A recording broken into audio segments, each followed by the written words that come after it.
ईएसपीएस को विशेषज्ञ और खुद सनराइजर्स के प्रमुख दोनों इस बात पर सहमत थे कि सनराइजर्स की विस्फोटक शुरुआत को देखते हुए जसप्रीत बुमराह को बहुत पहले ही बोल्ड कर देना चाहिए था।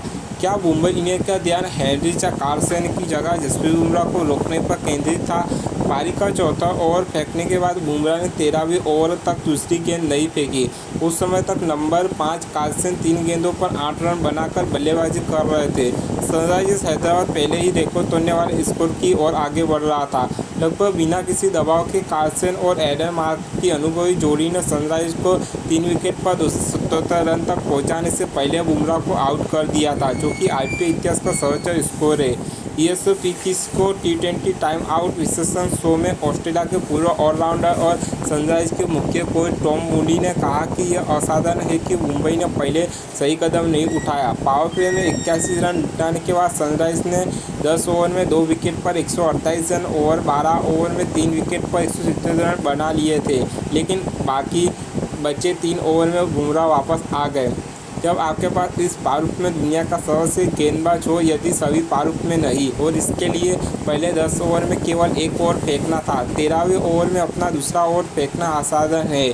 मूडी ने भारत के पूर्व सलामी बल्लेबाज वसीम जफर और न्यूजीलैंड के तेज गेंदबाज मिचेल मैकडर्मट के साथ पारी का विश्लेषण करते हुए कहा, तब तक खेल खत्म हो चुका था, खेल पूरी तरह खत्म हो चुका था। मैं पूरी तरह से सहमत हूँ कि क्या वे पहले या दूसरे ओवर में कुछ स्विंग गेंदबाजी विकल्पों का उपयोग करना चाहते हैं। मैं इसे समझता हूँ, लेकिन जसप्रीत बुमराह को पूरी तरह से पावर प्ले में 2 ओवर फेंकना होगा, क्योंकि वह मैच पर आते हैं। इनमें से एक पावर प्ले क्रिकेट में प्राथमिकता विकेट है और वह आपका सर्वश्रेष्ठ विकेट लेने वाला गेंदबाज है और वह हमेशा आपका सर्वश्रेष्ठ विकेट लेने वाला रहेगा। और इसके और मुंबई के लिए इस हमले के प्रभाव को रोकने की कोशिश करने को अवसर से वंचित रहना पागलपन है, बिल्कुल सही नहीं लगता। जब तक बुमराह अपने दूसरे स्पेल के लिए आए, तब तक सनराइजर्स के बाएं हाथ के ट्रेविस हेड और अभिषेक शर्मा की जोड़ी ने 18 और 16 गेंदों में अर्धशतक के साथ एक विशाल स्कोर के लिए मन तैयार कर लिया था। मुंबई के सभी गेंदबाजों पर उनके दबदबे है। बार बुमराह के कारण उनकी पारी के पहले 10 ओवर में 4+20 रन और रन ओवर हुआ। फिर मुंबई ने बुमराह को रोके रखा। बड़े हिट कार्लसन ने जो नुकसान पहुंचाया वह उनके दिमाग में स्पष्ट रूप से आ सकता था।